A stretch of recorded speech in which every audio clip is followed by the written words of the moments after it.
somos, de dónde venimos, cómo funcionamos, le he titulado este sermón La Iglesia de Cristo.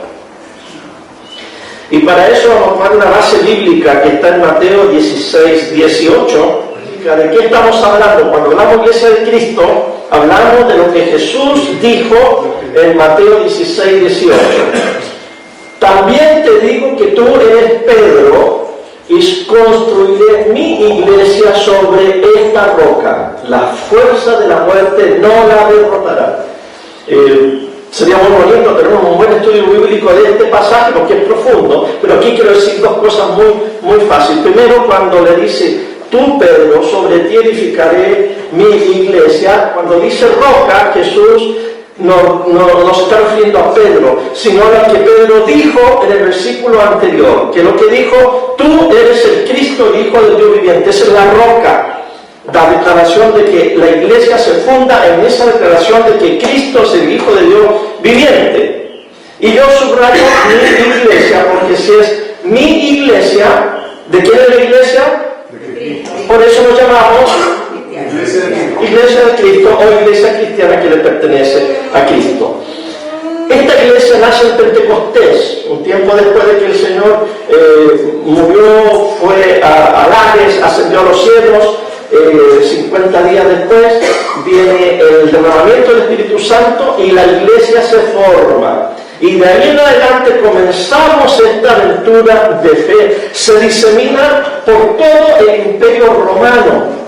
Cuando se diseminó, no se diseminó con estos edificios que tenemos aquí, estos salones, estas catedrales, no, sino que se diseminó en las casas, en hogares, eran grupos pequeños y así se fue esparciendo hasta que 3 siglos después de Cristo, ya la iglesia, como una levadura que fermentó la sociedad, el emperador la llega a reconocer como la religión oficial del Imperio Romano.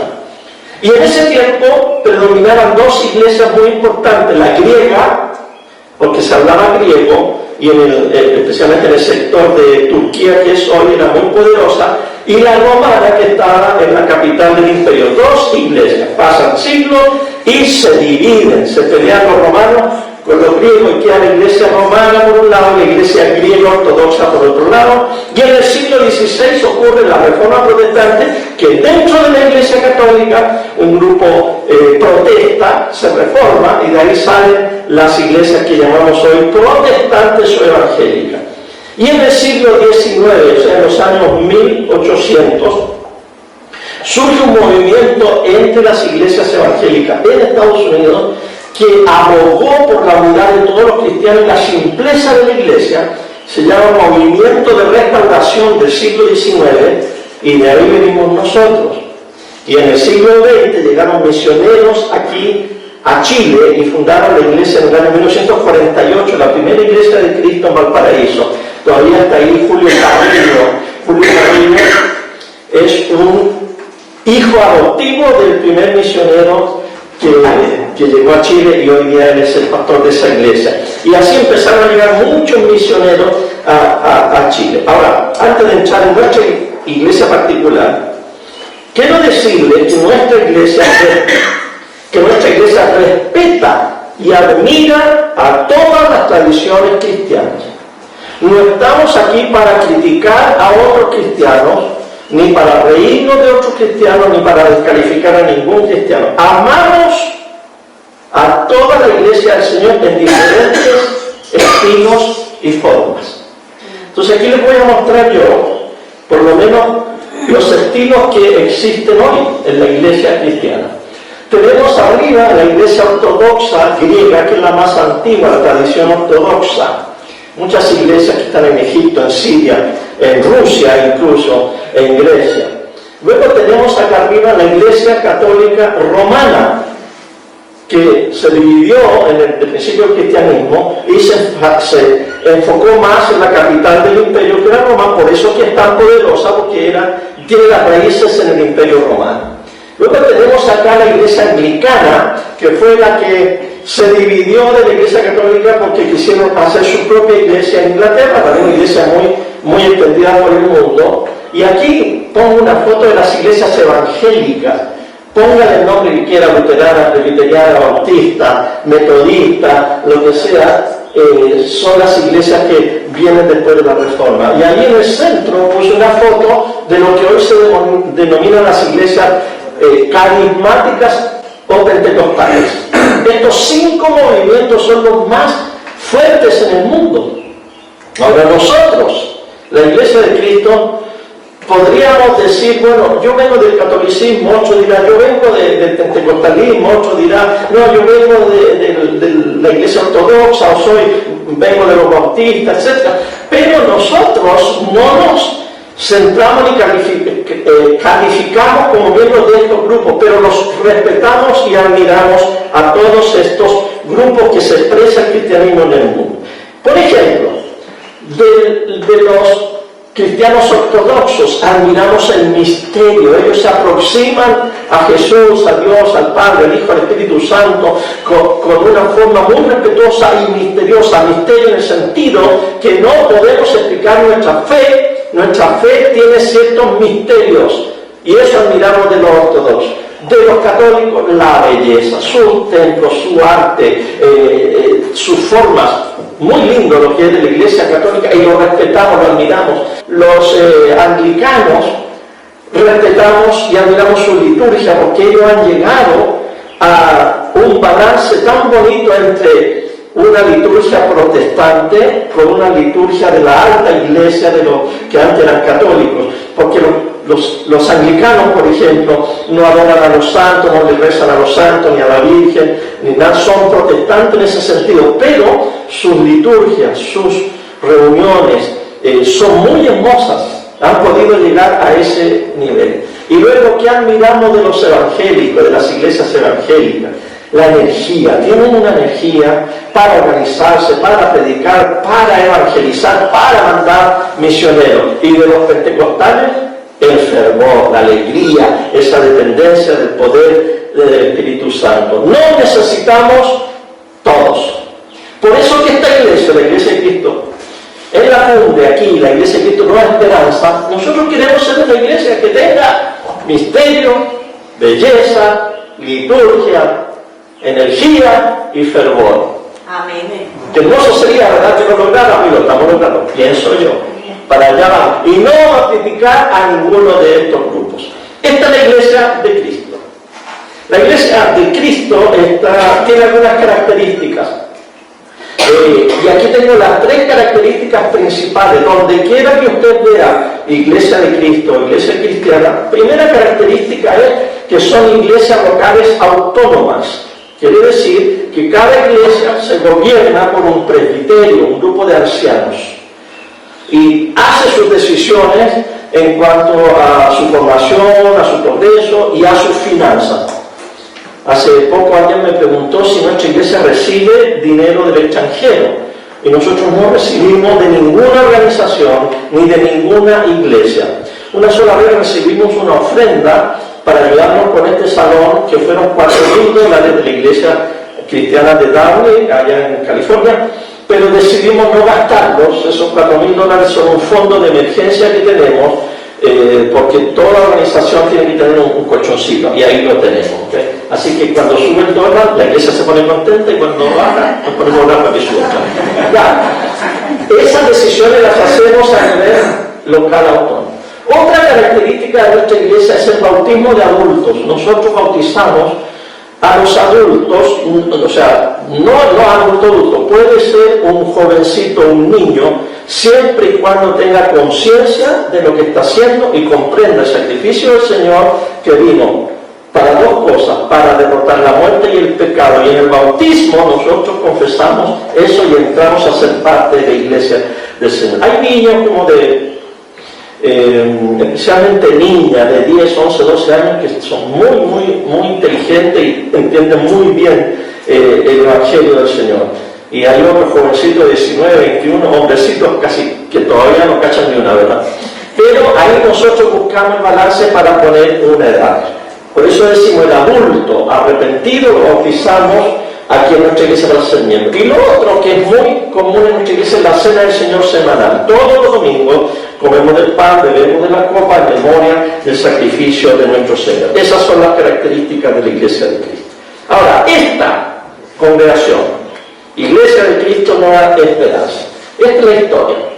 En el año 81, si no me equivoco, los misioneros Craig y Shirley Woolsey fundaron la Iglesia de Cristo Metropolitana. Nona y yo llegamos el año 83, la iglesia, creo que el 81 hicieron un retiro y se empezaron a juntar, no sé si a fin del 81 o del 82. Cuando nosotros llegamos, la iglesia tenía un año. Esta iglesia creció mucho. Si no saco mal las cuentas, como en el año 2003, en los años 2000, llegó a una asistencia superior a los 500 personas. Creo que le pegó en algunos domingos a los 600. El misionero volvió a Estados Unidos, se jubiló y la iglesia quedó a cargo de un presbiterio, un grupo de pastores. Y desgraciadamente la iglesia fue disminuyendo el número y finalmente en el año, 12 años más tarde, hubo desavenencias que no pudieron solucionar los líderes, los pastores de esa congregación, y esta congregación se dividió en el año 2017. Hubo una división. Mire, sería bonito contar la historia de otra manera, pero tenemos que ser honestos delante del Señor. Esta iglesia es producto de una división. Muchos dicen, no, nosotros nacimos por el Espíritu Santo. Sí, el Espíritu Santo tuvo que sanar, restaurar y bendecir, pero esta iglesia es producto de una división. Ahora, los líderes de este nuevo grupo nos invitaron a mí y a Nora a unirnos a este esfuerzo de plantar una nueva iglesia, la cual se denominó Iglesia de Cristo Nueva Esperanza. Y este grupo eligió un presbiterio. Este es el primer presbiterio que eligió este grupo en el año 17. Ahí los tenemos, ¿verdad? Todos los que están con nosotros, el Señor se llevó a nuestro querido Elías Rojas a su presencia. Luego José Landero se fue a apoyar otro grupo. Y luego tenemos a Walter Drolet, a Manolito Campo y a Ricardo Saez. Ese fue el primer presbiterio que eligió la congregación. Desde entonces se han unido nuevos ancianos y diaconisas al liderazgo. El próximo, ahí está otra vez la foto del primer presbiterio celebrando, no sé, no me acuerdo qué. Y tenemos aquí al nuevo anciano que elegimos el año 20, René Méndez. Nuestros ancianos funcionan o sirven por 3 años y luego tienen un tiempo sabático. Y luego tenemos al próximo anciano, Luis Zacconi. En plena pandemia ya habíamos entrado al aire libre, ahí lo ordenamos como anciano el año 21. Y luego llamamos 2 diaconisas el año pasado, Gladys Vargas y Nelly Sánchez, ya aquí todavía con mascarilla también, aquí en este salón. Esa es nuestra historia. René Méndez ha cumplido ya su periodo, bueno, también lo cumplieron Manolito y Walter, y ahora a René le tocó su periodo de 3 años y va al sabático, y le hemos pedido a Ricardo Saez que vuelva a ser parte del presbiterio por otros 3 años. Y también hemos llamado a Soledad Augusto a unirse al presbiterio como diaconisa. Entonces este es el presbiterio del año 22, sale René, y este sería el presbiterio del año 23, siempre y cuando en un ratito más ustedes en su votación aprueben la vuelta de Ricardo y a Soledad como diaconisa de este nuevo presbiterio. Al final vamos a tener oportunidad de hacer eso. Voy a rapidito a mostrarles el organigrama de esta iglesia. Esta iglesia de Cristo Nueva Esperanza, la congregación son todos miembros de la iglesia y es soberana, autónoma y soberana. Y en la congregación, la que nombra a un grupo de hombres y mujeres que se llama presbiterio para gobernar en los asuntos espirituales y en los asuntos materiales también. Bajo el presbiterio tenemos el personal de la iglesia, en este caso soy yo, el único del personal, en el futuro queremos aumentar el personal. Y luego bajo el presbiterio están los ministerios de la iglesia, que son los grupos que ayudan en diferentes áreas. Y también bajo el presbiterio está la entidad religiosa como un organismo, un grupo, que vela por los intereses legales y económicos de la iglesia. Son miembros los que firman un pacto de membresía cada año, y allá afuera está la tarjetita para que ustedes, cada año, esto, y le dije a mi hermana, que ella no sabía que era cada año, le digo, Belvira, tienes que firmar cada año porque si no pierdes todos los beneficios que has acumulado en todos los años. Todos los años nos ponemos firmes en este compromiso. Ellos eligen el presbiterio lo componen ancianos y diaconisas. El presbiterio elige al pastor líder con la aprobación de la congregación, y eso lo hicieron a fines del año 17, y yo siempre digo de broma, pero en serio, que saqué más votos que un dictador africano. 100% los votos fueron a favor de nombrarme como pastor. Pero aquí en nuestro reglamento hay algo diferente. Si bien es cierto, el presbiterio propone a la iglesia y la iglesia vota para contratarle como pastor o ponerme en la posición de pastor líder, es solamente el presbiterio el que me puede despedir. Ustedes no votarían. Y eso es para guardar la sanidad de la iglesia. Porque si yo me porto mal, si yo peco, si yo me desvío de la fe, si yo me pongo flojo, cualquier cosa que en mi ministerio no funcione, el presbiterio, que son los líderes que ustedes han elegido, me llama la atención, me disciplina, o puede decir, Fernando, nuestro trato contigo llega hasta aquí, entonces tú ya no eres pastor de nuestra iglesia. Y yo tengo que aceptarlo e irme. Si fuera que ustedes tuvieran que votar, imagínense la bataola que se formaría aquí, porque yo iría casa por casa contando chismes y trayendo gente y atendiendo, porque hay una reunión, hay una votación y queda la escoba, la iglesia se divide. Por esa razón que sabiamente en nuestro reglamento dice que los ancianos y las diaconisas con razones bíblicas y morales pueden despedir a su pastor, y la iglesia tiene que apoyar esa decisión. Luego, el personal, el pastor líder elige o despide al personal con aprobación de los ancianos. No tenemos personal aquí, pero tenemos ejemplos, por ejemplo, si tenemos una secretaria, un pastor de jóvenes, un pastor de alabanza, o tenemos un personal de mantenimiento. Yo soy el jefe de ellos, y yo los contrato o yo los despido con la aprobación del presbiterio.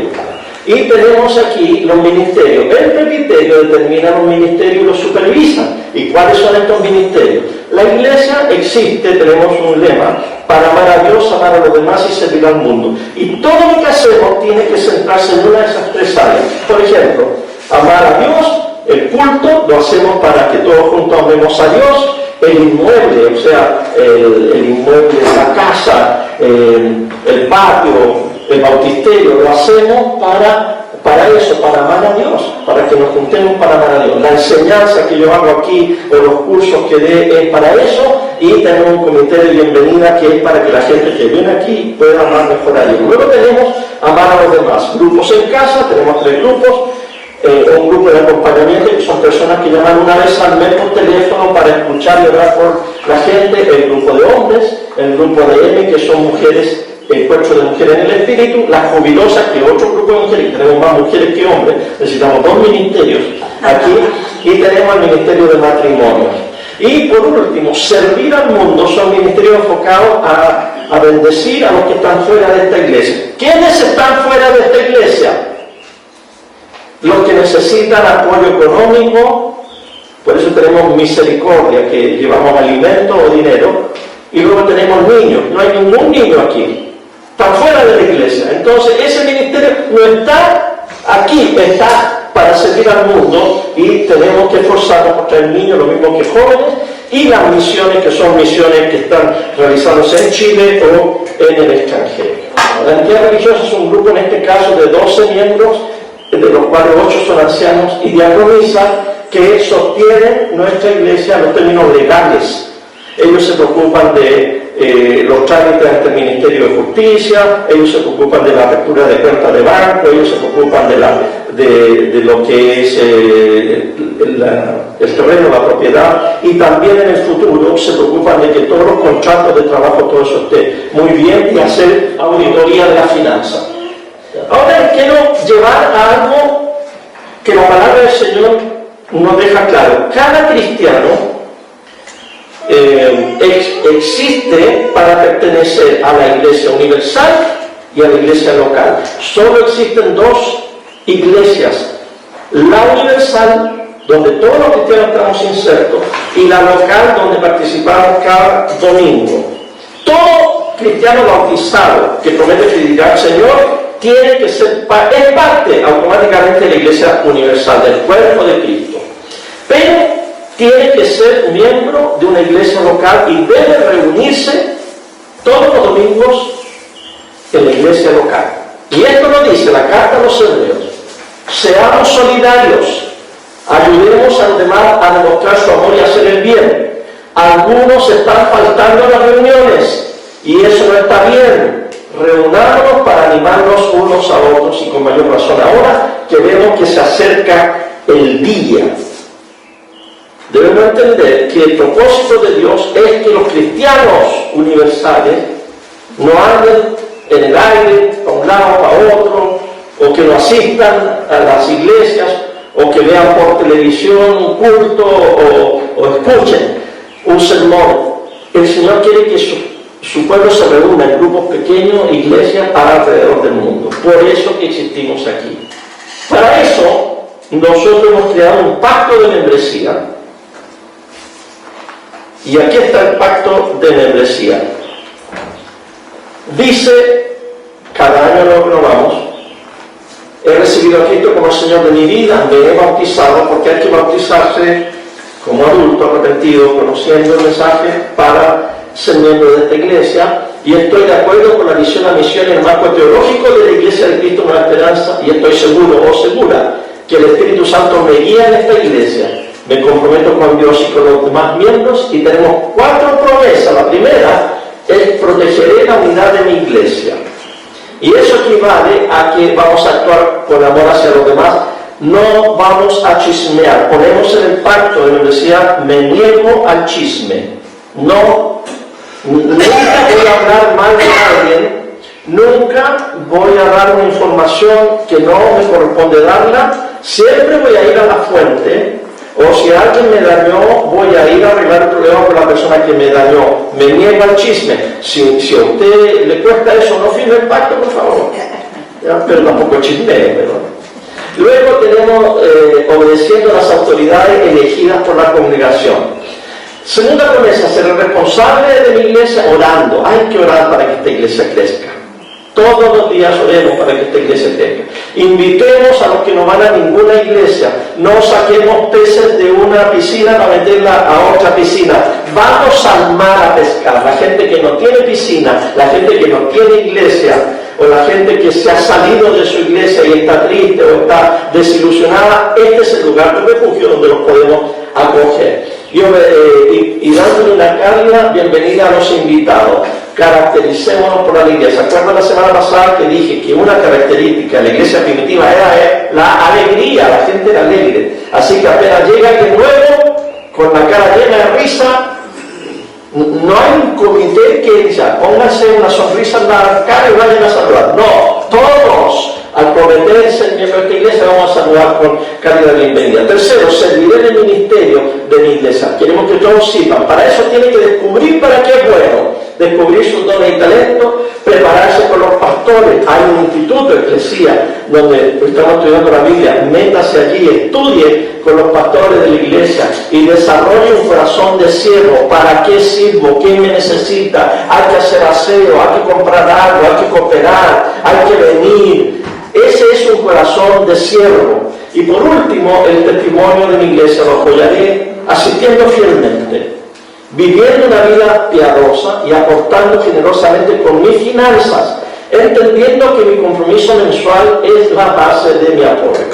Aquí hay un detalle, ahí donde dice, entendiendo que mi compromiso mensual Les quiero decir que el presbiterio de esta iglesia, el liderazgo de esta iglesia, creemos en el diezmo. Nosotros creemos que todos los cristianos que tienen entradas económicas deben diezmar, deben dar un 10% de sus ingresos. Ahora, lo creemos y lo imponemos como una regla, que el que no lo hace lo vamos a usar.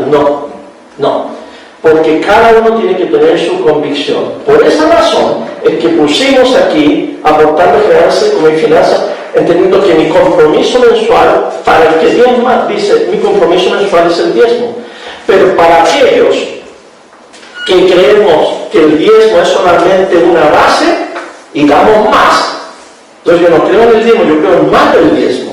Y otro dirá, por este año no puedo dar el 10%, voy a dar menos, o voy a dar una ofrenda. Lo que sea, usted tiene un compromiso mensual que apoya esta iglesia. Por eso que al final el tesorero nos va a dar un resumen y nos va a decir con cuánto dinero puede funcionar esta iglesia el año 2023.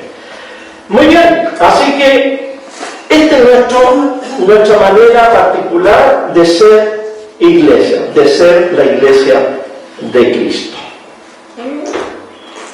Y ahora yo quiero terminar leyendo un poema que el Señor me inspiró hace unos años, creo que fue hace como 5 años atrás.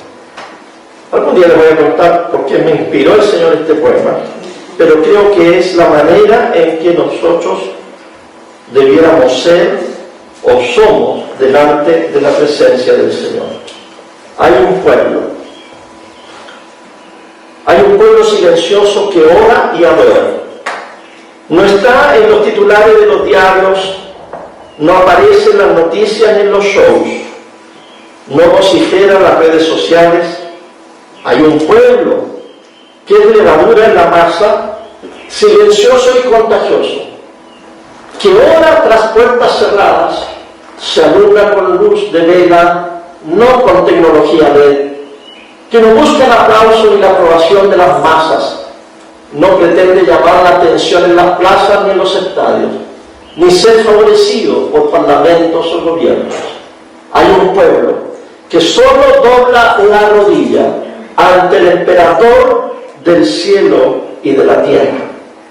Hay un pueblo que vencerá a los principados y potestades de este mundo caído, no con espada ni con ejército, no con insulto ni con violencia, vencerá por medio de la sangre del Cordero y por medio del fermento de la paciencia. Esperando a su Rey, ese pueblo ora y adora. Sí, hay un pueblo de Dios.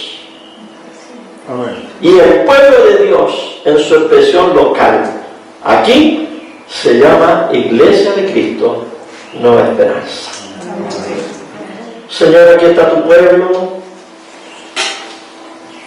que ora y adora a Jesús el Señor, un pueblo variado de jóvenes, de ancianos, de hombres, de mujeres, de diferentes trasfondos políticos, de diferente estatus social, diferentes trabajos, pero unidos en Jesús nuestro Señor, que nos amó de tal manera que su vida no escatimó, que hasta el final Él se entregó y a la muerte fue, porque Él nos amó.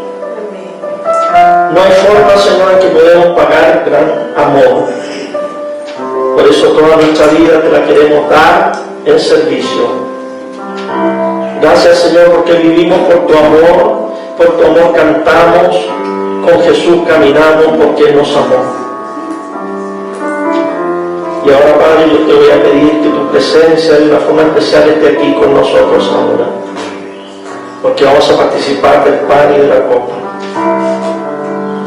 De gran manera en amor.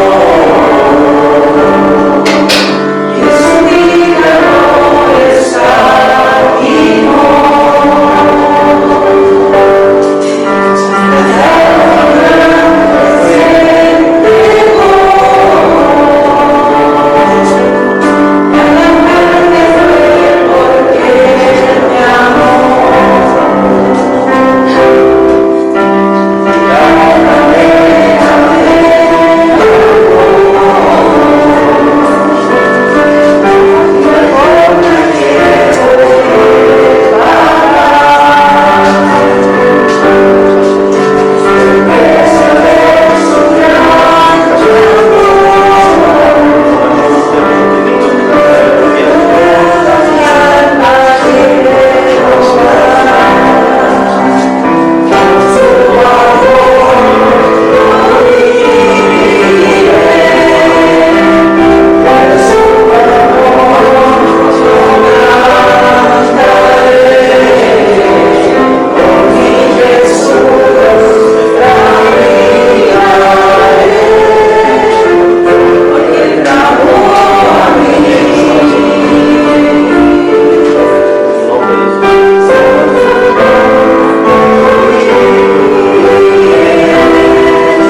poder del Espíritu Santo, las almas, que ellas te sirvan, te amen, Señor, como hija tuya. Gracias por los médicos que la apoyan y la ayudan. Gracias porque estás conmigo y permite, Señor, que tengamos de mejor salud para ella. Lo bendecimos en el nombre del Padre, del Hijo y del Espíritu Santo.